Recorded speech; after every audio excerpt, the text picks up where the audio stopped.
truth of the matter is that most people don't realize that the majority of people suffer their first major heart attack on Monday morning between 8 a.m. and 9 a.m. People getting ready to go to jobs that they don't like, jobs that are making them sick. You see, when you're not pursuing your goal, you are literally committing spiritual suicide. So society gets wrapped around becoming a part of a machine. Society, instead of becoming a bunch of individuals that are expressing themselves in unique ways, and everybody sort of borrows and shares and sells this and you sell that, and we all sort of figure out how we can contribute in a society, we got sidetracked and diverted into these boxes that they call companies and corporations, and we got stuck into these containers that they go cubicles or offices, and we got forced into this system. So our time, instead of it being invested in making pottery or fixing cars or doing something where you have a passion or you have some sort of a connection to it, instead of that, you've sold your life. The world is loading his back with burdens. You're a beast of fucking burden. You're supposed to go to school. You're supposed to pass your tests. You're supposed to do your homework. You're supposed to clean your bedroom. You're supposed, right? All the things you're supposed to do, all the conditioning laid upon you, all the beliefs that you've been given, they're not yours. No natural behavior. Everybody's wearing clothes they don't want to wear. Everybody's showing up and doing something they don't want to do. They have no connection to. That's the problem with our society. We're good little boys and girls who have been walking on the line, hand in hand, following step by step all the rules in the book ever since our parents and teachers have been conditioning us to do what we're told. No society wants you to become wise. It is against the investment of all societies. If people are wise, they cannot be exploited. If they are intelligent, they cannot be subjugated. They cannot be forced in a mechanical life. That you work 8 to whatever the hours a day plus commuting, and then you're like this. And that's your life. That's your real fucking life. To step outside the bounds of the mental slavery that you're holding on to that was imposed on you by your parents, the teachers, society, and all of the institutions at large.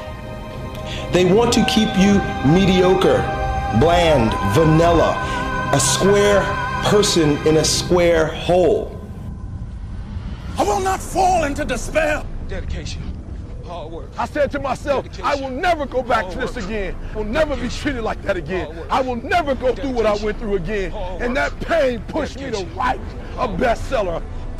All these supposed tos that the world tells us is all over this dragon. Here comes this dragon, thou shalt, and you're carrying this burden that the world has laid upon you. And it is your responsibility as a maturing individual to slay that dragon. You either bow down and you continue to live your life as a beast of burden, or you slay that fucking dragon. And by slaying that dragon, you become a lion. And that lion's name and his attitude is I will and no. Dedication, hard work. I'm a one-man army. One-man army. The world can go against me. I'm still come on top. I got God on my side. What is it that will make it worth it for you?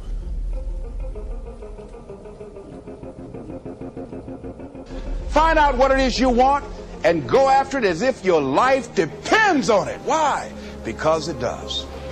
People that have found their passion, people that found the things that they love, people that have found the things that they can pour their lives into, those people live longer. Express something creative. Be who you are from the depths of your heart, regardless of what anybody else thinks. And so I'm trying to encourage everybody out there, take advantage of life. Get busy living. Man, for real, the window closes so quickly on life and on opportunities. And so when you got an opportunity, you got to take it. You feel me? When you have an opportunity, you got to take it.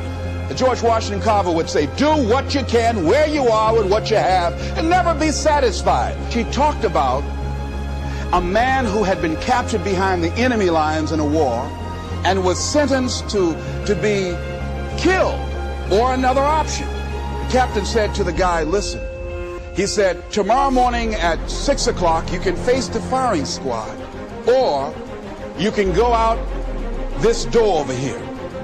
And the guy said, what's out the door? He said, no one knows. All we can tell you is just unknown horrors. He thought, and the next morning he selected the firing squad. After the shots rang out, the captain's secretary said, what's beyond that door? And he said, freedom. And so I was blessed because I went through so much pain that pain actually pushed me. Oh, you better hear what I'm telling you today. I'm telling you that pain pushed me to prosperity. That pain pushed me to greatness. Takes guts. You got to dig down deep to gut it out. Keep on going again and again and again. Nobody believes in you. You've lost again and again and again. The lights are cut off, but you're still looking at your dream, reviewing it every day and say to yourself, it's not over until I win. Don't quit! Don't quit! Don't quit! Rock Kelly, you know